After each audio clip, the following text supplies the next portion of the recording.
Big Brian Tome. John. Myth, the legend. None of those, actually. Mr. Joe Rogan Jr. Yeah, right. Oh, my gosh. Well, actually, we're going to talk about Joe Rogan today. Actually, we're going to talk about something that took place on his podcast. Are you up for this? Yeah. It's great.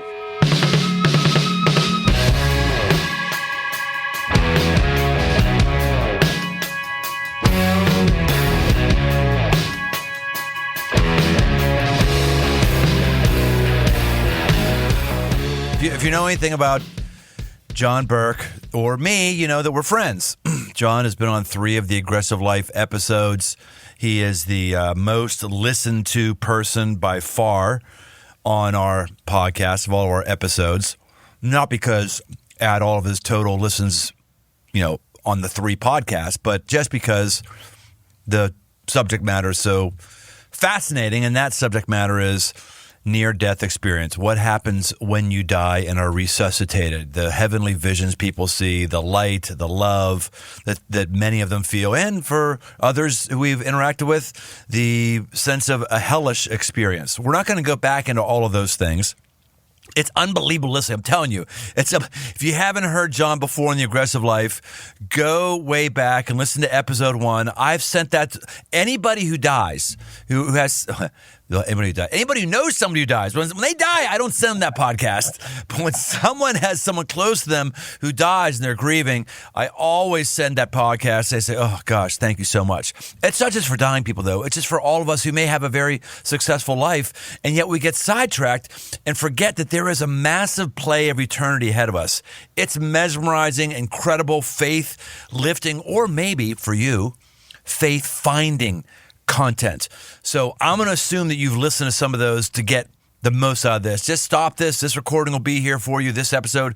Go back and listen to one of those. Start with number 1 and then come back here. So what we're going to do today, John, is we're going to go through some of the things that I hear about near-death experiences that I wonder what you say. And actually, before I even ask you that, how you doing, John Burke? I'm good. Yeah? Yeah, how you been?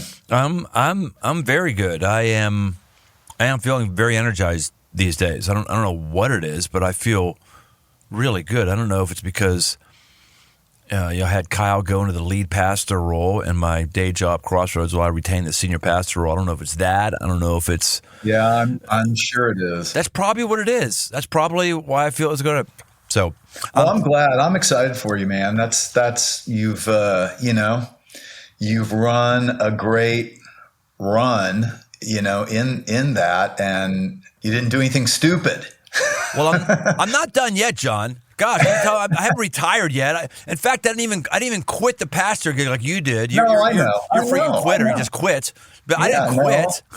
I'm just saying. You've run a long, good race, and thank you. And you're continuing to. But it is, it is incredibly challenging. You see why when people go into hiding, they don't have ways to process it all. They do stupid things for escape. Right. So way to go. You didn't. Well, thanks. I have a feeling it's going to be a very long podcast. It's going to be broke up into parts because I want to camp out here and talk about this before we get into the stuff that I told you we were going to talk about. Okay? Because it's just good. It's fascinating to talk with this.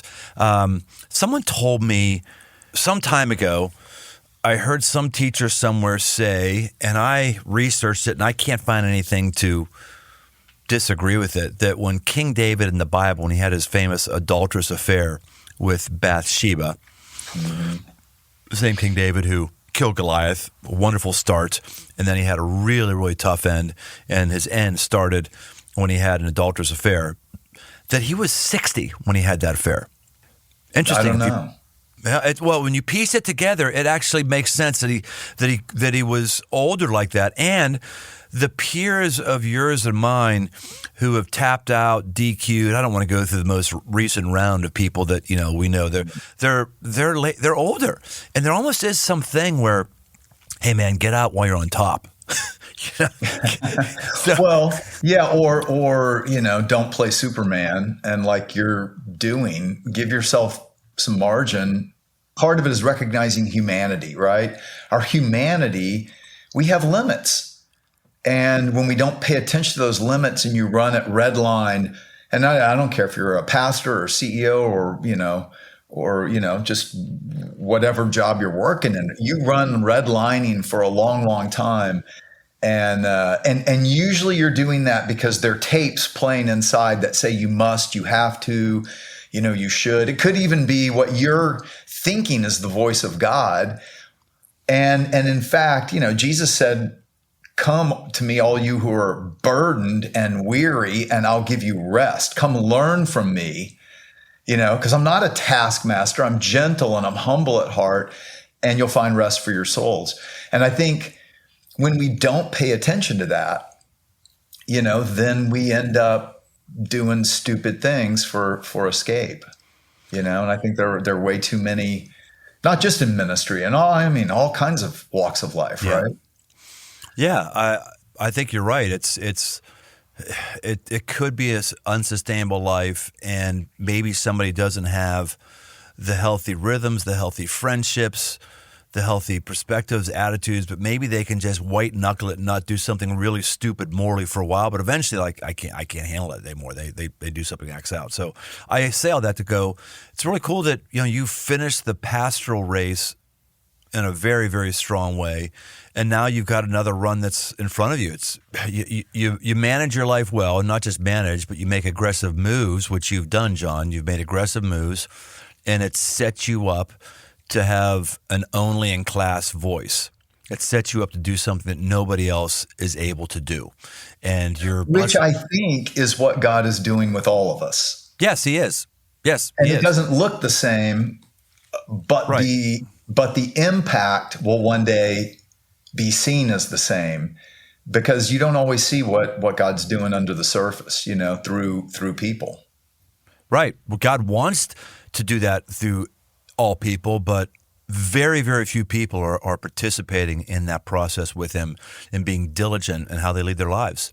Yeah, because you're right. You have to be what I would say is aggressive in faith. Yeah. You've got to be willing to, go all out trusting right when God is leading. And right. that is an aggressive posture toward God, as opposed to just toward what you think everybody wants you to do and be. Yeah, you didn't need to make a move away from being a senior pastor of a church that's doing well and gives you a solid paycheck and gives you benefits and enables you to walk into parties and people want to hang out with John because he always seems to have interesting things to say. And there's a lot of little perks that come with being a senior pastor of a big church, And I've been feeling that lately. Have you? Well, mainly because I'm starting a podcast and YouTube channel. I've just been dragging my feet for 3 years, and but I feel like the Lord wants me to do it because I've got hundreds of hours of video interviews I've already recorded, but they're just sitting in my on my 12 terabyte hard drive, and nobody's seen them. And and so I decided to dive in and start, and oh my gosh, it's like starting over. And so, yeah, I've been thinking about that for sure. Well, and the thing that you don't have now is you don't have a robust organizational structure around you to take some of your dreams and visions to life. That's one of the perks of being a pastor. Starting over. Right, yeah. I know. You don't. I got dirt here. People say, "How do you do the podcast? What do you do?" Well, it's all that you got going on. You got books. You're speaking at these camps. You got how many times you're preaching. You've got the CEO duties. You got a podcast. How you doing a podcast with all your stuff? Well, it's real simple. 4-letter word: dirt. DIRT. Dirt works on all this stuff, and he shoves the notes right in front of my face, and he probably sends me one other email a week saying, "How about these guests? What do you think about this?" And it makes it happen. There's no way I could start a podcast on my own. Zero chance. And so that's what you're up against right now. That's exactly what I'm feeling. Yeah. Sucks to be you.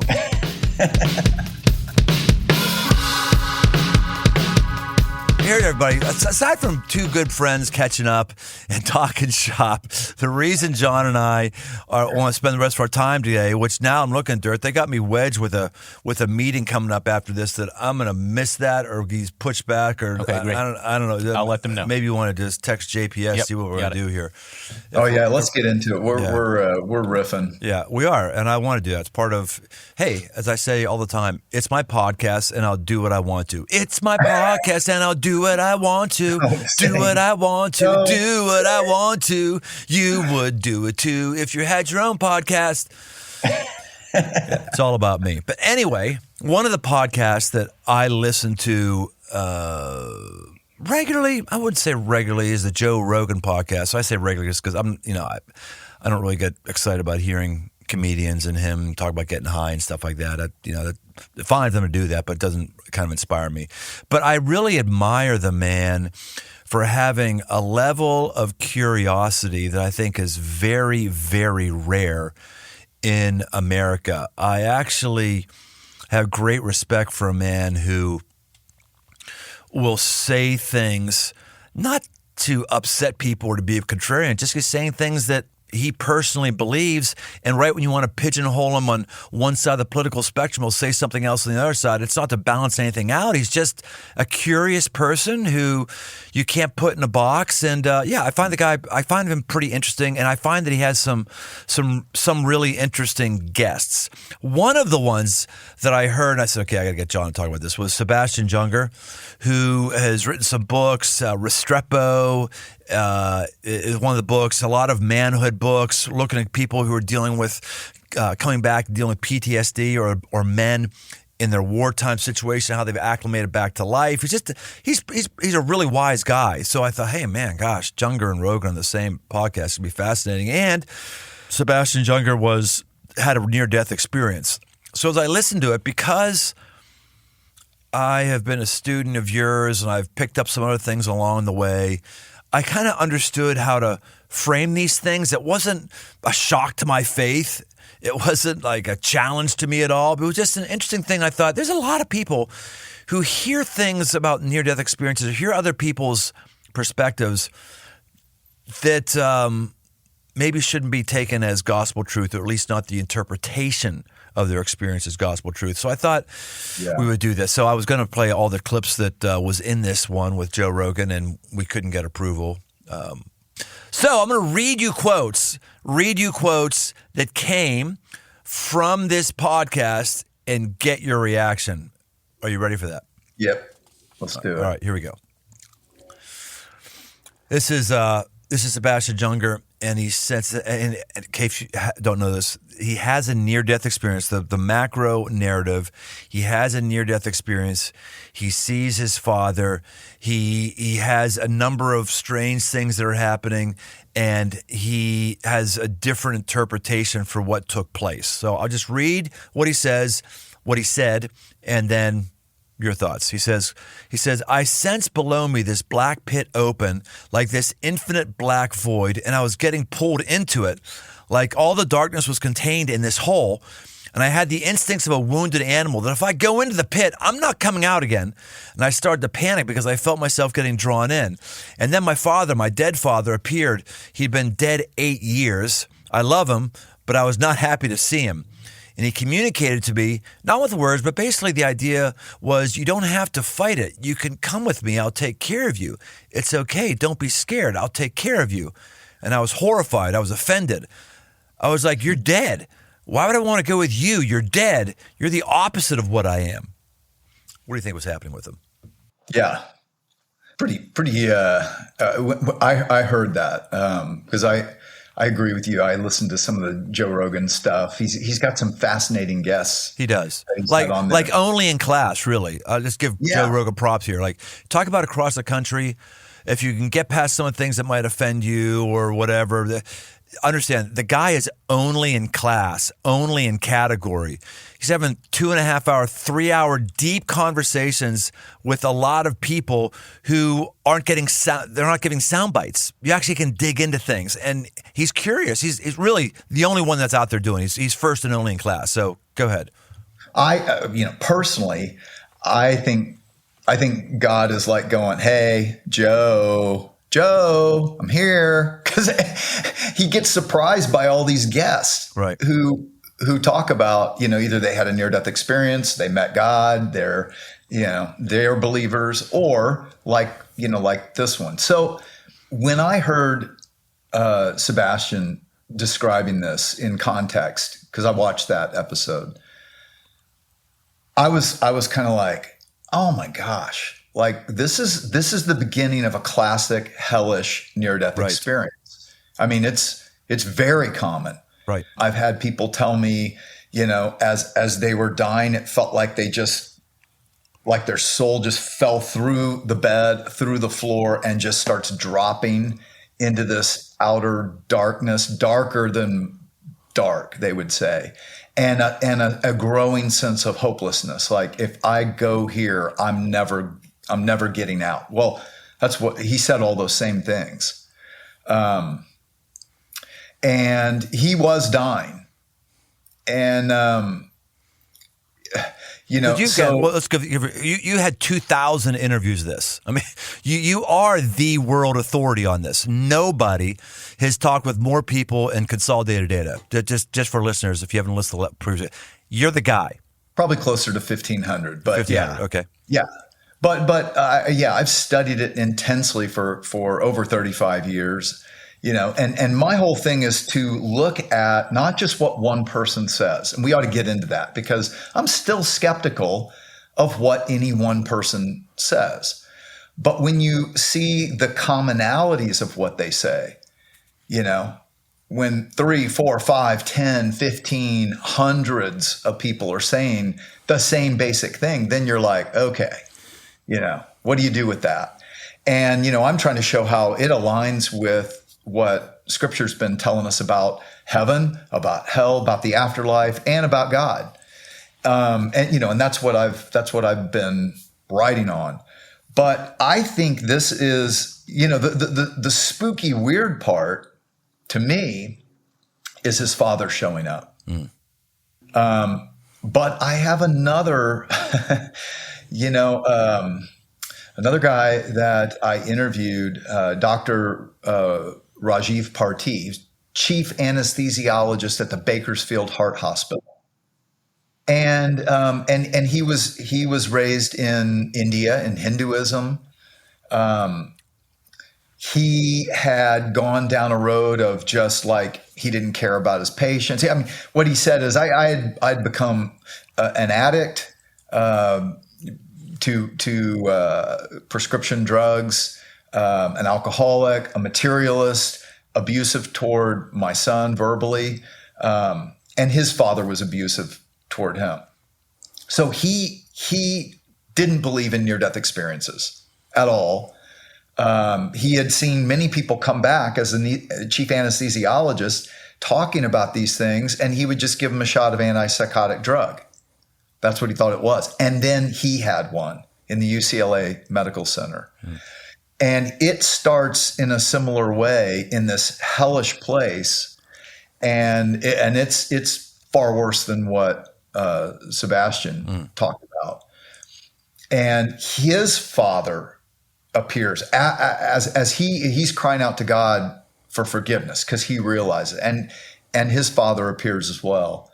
And then he goes on and has this further experience where, I mean, it's like a Damascus Road experience, where, Acts 9, Paul encounters this brilliant God of light, just like near-death experiencers do.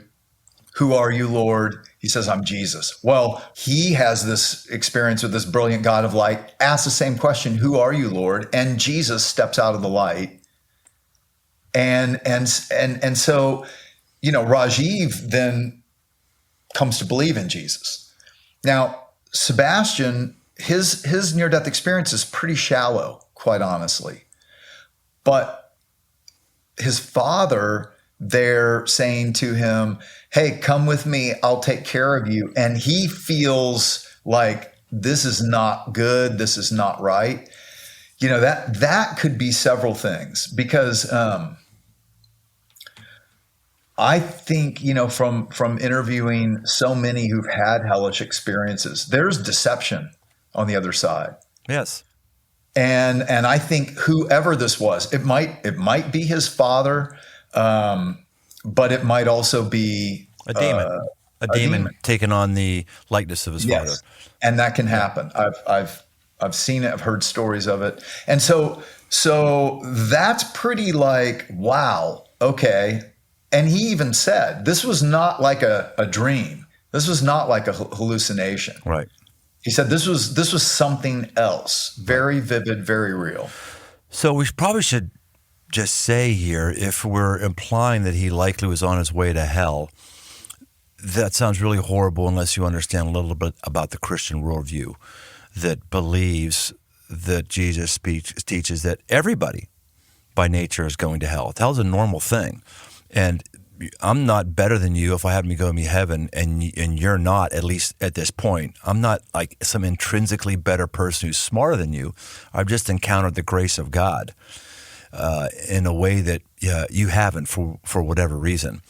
And Jesus talks about wide is the path of destruction, narrow is the path to life. So when we hear someone like Sebastian Junger talking about this, it's not like us getting high and mighty saying, "Oh yeah, this guy, he's It's like, oh gosh, this is sad. This is what the masses will experience, and this is just an example of it. There's no judgment towards him. In fact, if he's hearing this, he wouldn't feel judged at all because he doesn't believe anything that I believe about Jesus in the afterlife. So you can't feel like you're being judged by someone who doesn't believe your stuff. But for those who may have more of a spiritual bone in their body, this is really explained this way. This one's pretty simple, I think. Anything more you want to add to it?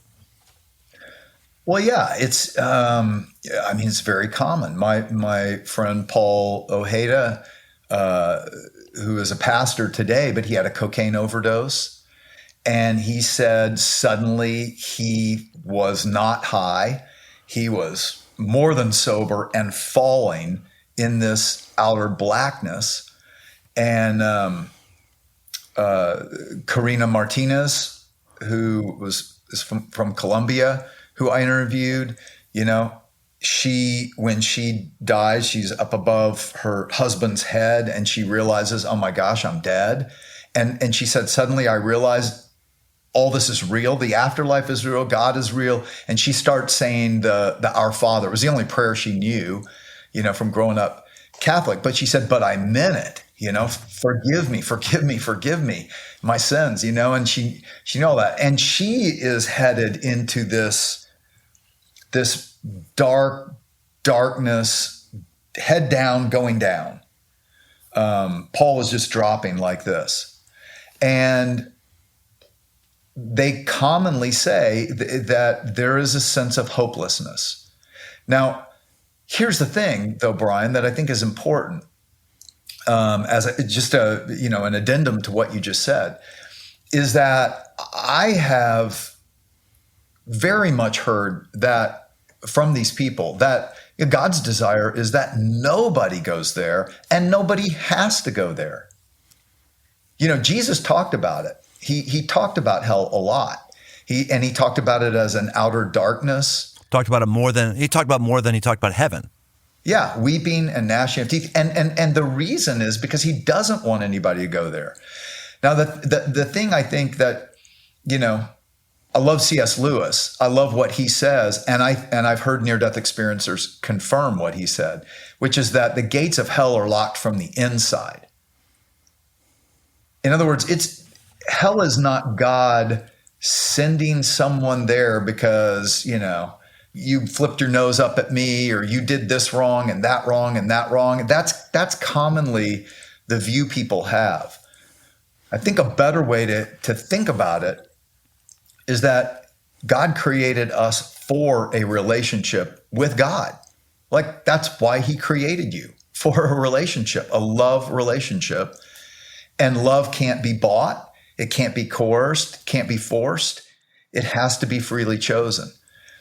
And that's where, what you're saying, I totally agree with that. At some point in life, and this is the life we are in, where we live for a while with a taste of the knowledge of good and a little taste of heaven and God, but also hidden, and also a taste of evil and not God. And, a war of wills where we're all trying to be God. My will be done, and you better do what I want. And God, you better do what I want, or I'm going to flip you off and go my own way.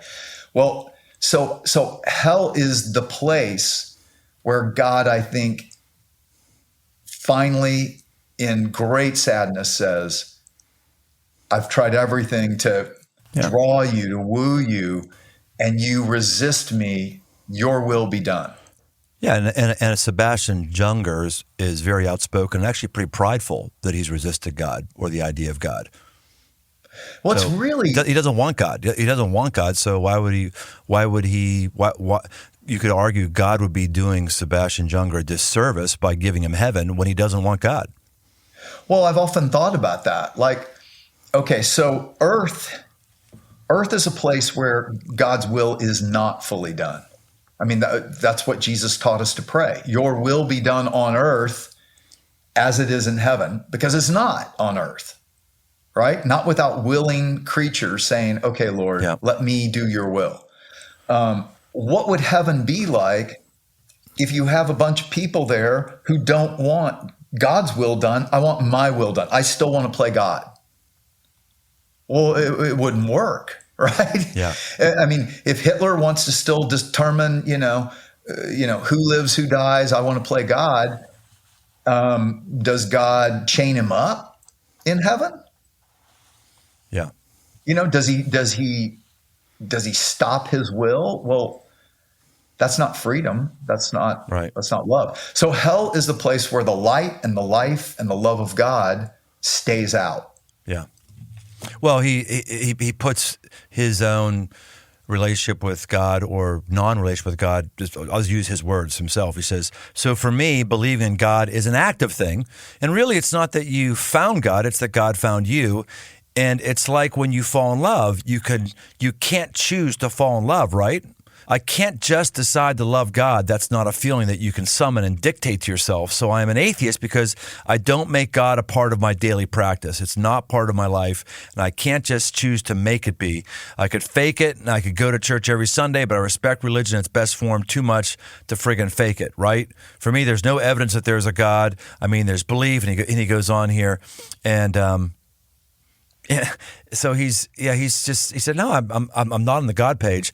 And I find this quote, and I'm just using this podcast because there's a lot of people who think this way. He's just articulating the way the masses think. He says, while I was dying, had God come to me, then I don't know. Maybe I would believe it, but it just never happened to me. Wait. If God came to me, maybe I'll believe it. So you're saying you are committed to never believing because you're not even saying if he came to you. Like I'd be saying, if John Burke came and not, maybe I would believe there was a John Burke. What? That's delusional. He's there or not. So, well, and I think that points out something really important, which is that there is a ton of evidence, but we will see what we want to see. Yes. And if someone is committed to being, here's the thing: we all create a worldview, right? We all create a system of how the world works and how I get ahead or how I get love and acceptance and all that, and it becomes what's called our noetic web. It's kind of like our system, and to challenge that is incredibly disruptive, offensive, scary. Most people don't. Most people won't challenge it, won't allow different points of view to challenge it, test it. And by the way, Brian, you know this, but the strongest faith is not the faith that has never asked questions or doubted. It's the one that allows those questions and doubts and continues to press in to find as much resolve as you can, while also realizing there's mystery. There's some things we'll never know. But some people, the human ego can imprison us in our own construct. And one of the classics of that I interviewed was Howard Storm. I think we've talked about him, but he was an atheist, tenured college professor, ends up in this hellish experience, right? Where nice people say, come with us. He doesn't even know he's dead, which is just another fascinating thing, is how many people don't know they're dead, because you step from life into more life. Yes, right. In this same outer darkness where he is just being mauled by these people, he hears in his soul, he said in his solar plex, pray to God. Yeah. And he said, my first thought is, I don't believe in God. And he hears again, pray to God. He's like, I don't pray. What would I pray? I'm not going to pray. He is literally having the worst experience of his life, and he's still fighting his own prison of ego. Yeah. But he finally does. He finally does, and God rescues him. And, because of that, he ends up coming back and leaving his tenured professorship to become a pastor. Yeah. I think the important thing, like in Sebastian's case here, it's like, this is not determinate. It doesn't mean, hey, you're going to hell, buddy. So, sorry. No. But he does seem pretty determined. He's determined not to receive it. If he holds that determinate I'm God, I don't need you, and is not truly willing to seek God, then you're right. Taking care of your health isn't always easy, but it should be at least simple. That's why for the last 2 years, I've been drinking AG1 every day, no exceptions, at home, on a hunting trip, camping off my motorcycle, no exceptions. It's just one scoop mixed in water once a day, every day, and it makes me feel ready to get moving. That's because each serving of AG1 delivers my daily dose of vitamins, minerals, pre- and probiotics, and more. It's a powerful, healthy habit that's also powerfully simple. I like to have it in the morning. I have a 12 ounce of water, so right off the bat, I'm helping my hydration every single morning. This is the one product, if I had to recommend one, I'd recommend this one to elevate your health. It's AG1, and that's why I partnered with them for 2 years. So if you want to take ownership of your health, start with AG1.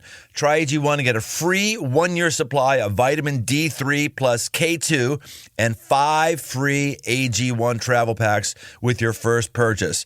Go to drinkag1.com/aggressivelife. That's drinkag1.com/aggressivelife. Get yourself some.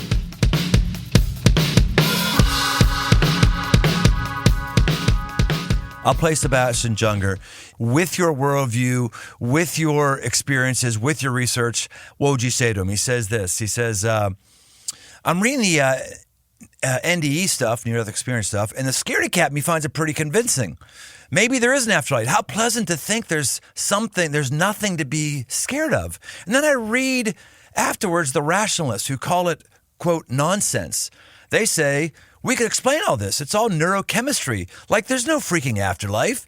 And so partly because the father I grew up with, who really valued rationalism, I decided, oh, well, nice try, close but no cigar. Oh, well, I guess when we're dead, we're dead. Well, so yeah, I think you're not taking into account all the actual evidential arguments that make me believe there is something going on that's real here, and we should pay attention to it. In chapter 2 of Imagine the God of Heaven, I go after all these alternative explanations. The problem is the alternate theories, they might describe one aspect or another, but it doesn't explain these common elements that convince me. Well, let me run through them real quick, okay? Yeah, great. Number 1, verifiable observations of their resuscitation. When people leave their body in a near-death experience, they say oftentimes they're up above watching their resuscitation. When they're revived, they're able to describe things that happened and went on and were said in the room. And there have been studies actually done to find they're 98% completely or mostly accurate, these observations. So that alone, and we can go more into it, but that alone for me grounds this experience in our reality. This is not hallucination. Now, some may say, well, maybe their ears are picking up on things, or, even though because they have no brain waves, and yet they're seeing and observing things. Right. Pam Reynolds had 100 decibel clickers in her ears in this deep surgery where they had to remove an aneurysm, deep brain aneurysm. And yet in the middle of it, she not only saw what the saw looked like that they opened her head up with, but heard the conversation, between the doctors, is able to report all this. She had 100 decibel clickers in her ears. So saying that, well, our senses are still picking up on things. No, that doesn't make sense. All right, so verifiable observations. Second, common elements. So near-death experiences are not all the same exactly. They're all unique, and yet they have this high percentage of overlap of common elements. So, for instance, 48% of near-death experiencers see this God of light and love. All right, 32% have a life review. 57% see deceased family members. All right, but if it's just in the brain, if it's a human brain thing, why don't 100% see family members? Why would people from different religious cultures with no idea of God like that see the same God they're describing? Third reason, blind people, when they have a near-death experience, can see. And they report the same things as sighted people. That would make no sense if it's just in the brain. Right. How could they describe visual things when they had never had visual when their brain's never been able to do that? So now the brain can do it when you're dead? Never done that. Yeah, right. Meeting unknown deceased people.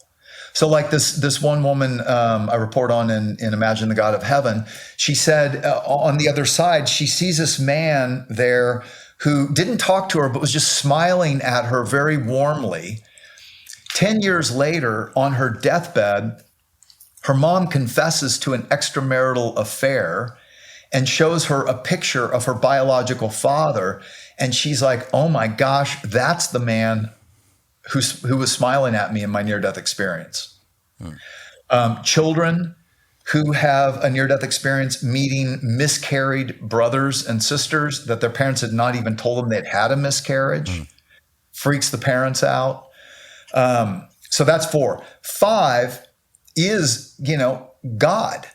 So this is what I'm writing, Imagine the God of Heaven about, is showing that 70 people I interviewed on, every continent, every religious background are describing the same God. And this is the God who's been revealing himself throughout history, through the prophets. He's the God who said to Abraham and Sarah, I'm going to bless all nations through you. This is 4,000 years ago. God said this before any world religion, sacred scripture was even written down. And, so how do you account for that? If it's just brain-based, why does a Hindu man come back, and I have like 7 of them in the book, saying this God was not like the Hindu gods that I knew? Why? That doesn't make any sense. All right. So a near-death experience, 75% say it was not a dream state at all. It was more real than this life. All right. Well, that's not a dream state. That's not a hallucination. That's not what drugs do. So how do you account for more lucid? 7, consistent. So near-death experiences are consistent with or without anesthesia. So you can't say it's anesthesia. 8, knowledge beyond the body. So sometimes in this near-death experience, they travel like outside the room and see other things happening. Trisha Barker, someone I interviewed, she ends up, it was chaos in the room where they were trying to resuscitate her. She ends up floating out into the hallway and sees her stepdad at the candy machine buying a candy bar. And he was a health nut. He would never buy a candy bar. And so she was like, and later confronts him on it. And he confessed, yeah, I went for the candy machine. And that's just one off, but many examples like that. So that's 8. 9, memory retention. Okay, so think about this. You've got people like Dean Braxton with the hospital records, 1 hour and 45 minutes, no heartbeat. Medical doctors will tell you, within less than a minute, you have a flat EEG with no heartbeat. You have no brain waves. Okay, so if this is all in the brain, where are these memories being stored if memories are just electrical impulses across the brain? That's how memories work. Right, and there's no electricity up there. There's no electrical activity. That's what an EEG monitors. And the last 10th point is life change. Dr. Pim van Lommel, who is a cardiologist in Holland, did a study across 10 hospitals in Holland of near-death experience patients. And he went back and interviewed them 2 years after the experience and then 8 years. And he had a lot of other data, but one of the things he was surprised with is how there was a spiritual change in the person who had a near-death experience compared to a cardiac arrest patient who did not have a near-death experience. And it was stronger after 8 years than after 2 years, consistently. So, drug trips don't consistently change your life for the better, right? They don't make you a person who's less materialistic and more concerned about loving people and serving people. But near-death experiences do. So how does someone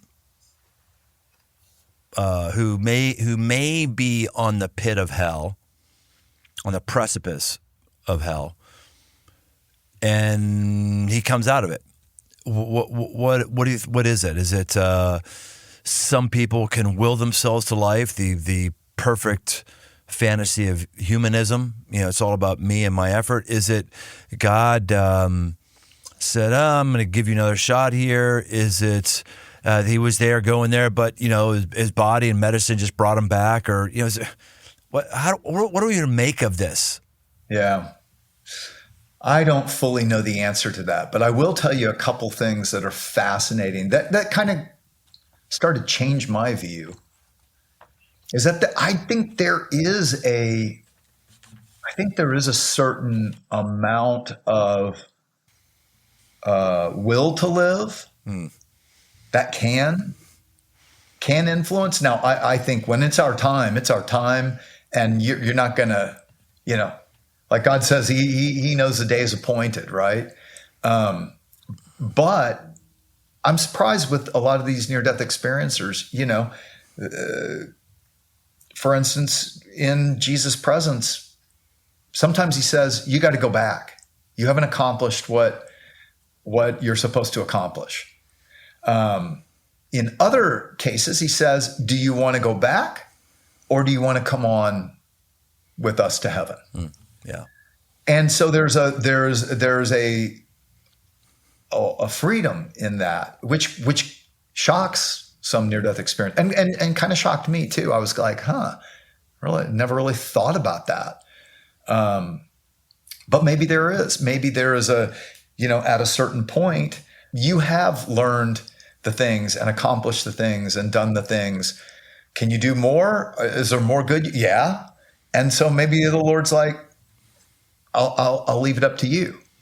There's another interesting thing that sometimes I've interviewed people who said, like, Jesus was having a conversation with the angels, like this one Australian professor, and he had a massive heart attack, and he wants to go back. He wants to go back because he had young kids. His wife had left him, left the kids. He felt responsibility for them. Interesting. This is kind of a really cool aside. He's in this experience and he's there with Jesus. He's with the angels and he's just like overwhelmed with the love and the peace, the joy he's feeling. And then Jesus asks him if he wants to go back, and he starts thinking about his life back and his daughter and how how horrible it would be for her if he didn't go back. And he starts to get all this stressed out, anxious, panic feeling. And the angels freak out. They're like, whoa, wait, we're not used to that emotion here. That's not appropriate, and basically calm him down and get him back into a state of peace and trust. And I just thought that was so fascinating. Interesting. Angels rebuking people for being too emotional. Well, no, for being worried and stressed out. Yeah. That's what I mean. Yeah, people would not want to say they're worried and stressed out. They would just want to say they're emotional. Yeah. No, you're worried and stressed out. But Jesus said to them, go check the vessel. Go check the vessel. And he watches them float down to the ambulance and come back and go, it's okay. Meaning the vessel, the body, is okay to still house the soul, the spirit. Which is weird. I still haven't, there are a lot of things, crazy. Brian, that I still have like all these data points and I'm trying to connect them all up. And wait, you don't know all truth, John? John Burke doesn't know all truth? You're not 100%? All but 2%. Yeah, the 2% is what your wife wants you to know. That's what you don't know. I know the truth is that's a good line. That's a good line right there. Keep that. There is so much mystery, but there's a lot we can know. I totally disagree with Sebastian Junger about there's just no evidence. Yeah. There's no proof. That's not true. There is so much evidence, but I've also watched people do everything they can instead of to really grapple with the evidence one by one to push each point of evidence away. Yeah. And if you want to play that game, you can. I think the best question to ask is, am I sincerely wanting to know? Like, am I sincerely seeking God? Like, if there is a God, I really am sincerely willing to let God be God. Yeah. And I'll step down from playing God and I'll follow him. And if your answer is, no matter how much evidence there is, I don't want to do that. Well, then there you have your answer. There's not enough evidence. It's one thing to be sincere. It's another thing to sincerely want to know God. Those are two entirely different things. And, that's what God says, in Jeremiah, if you seek me with all your heart, you will find me. And I've seen that. I've seen that with these near-death experiencers, who it's so fascinating, Brian, because sometimes, what I find is, and this used to throw me off, honestly, there are a lot of things that took me a long time to write Imagine Heaven because I was kind of like, I don't get that. Like, if these people are standing before Jesus, why didn't Jesus just tell them, believe in me, I'm Jesus, here's the gospel, go do this. And I didn't understand why didn't he do that, And then I had the aha, like, as if he couldn't do that now if he wanted to, And when Paul was in the presence of the same God of light and he asked, who are you? He told him he's Jesus, but he didn't tell him the gospel. He didn't tell him, you got to believe in me. He didn't tell him what to do. Interesting. He later sends Ananias to explain it. And then Paul still had a choice, right? He was a very powerful, wealthy Pharisee. He had a lot to lose. And so he had to decide, will I get baptized in the name of Jesus and become a follower of Jesus? I'm going to lose my life. Yeah, that's a great twist I haven't really thought about before. You're right. It comes back to this faith thing. That's what God wants. Yeah, right. He wants trust. And I believe the reason, faith, it says without Hebrews 11:6, without faith, it's impossible to please God. And I used to ponder that, like, why? Why is that the most important thing to you? But I thought of faith as this nebulous, like, well, I just have to muster up. It's kind of like what Sebastian Junger is. Well, I have to muster up some feeling. Right? That's what he's saying. Like, I don't feel love for God. I can't make it up. I respect religion too much to fake it. Right. Yeah. Well, that's not faith. Faith is trust. And trust is the bedrock of any relationship. You know, trust means you start to try to get to know the other person. You let yourself be known. You put your trust in what you're learning and know about that person more and more to move closer to them in action. Right? Yeah, right. I mean, that's how any relationship is developed. So it's not you have to have some feeling of love, like Sebastian Junger says. What you have to have is a desire to go, okay, God, if you really are there, I'm going to go all out, open-minded. And so many people talk about, you got to be open-minded. But if they really check themselves, are you really open-minded to God having revealed himself in history, through Jesus? Because I'm telling you, if you're open-minded and you seek, you're going to find amazing evidence, historical evidence. I mean, I put it in the book, Imagine the God of Heaven. It's right there. But you're also going to find near-death experience evidence. You're also going to find people all over the place who have had very real experiences of God.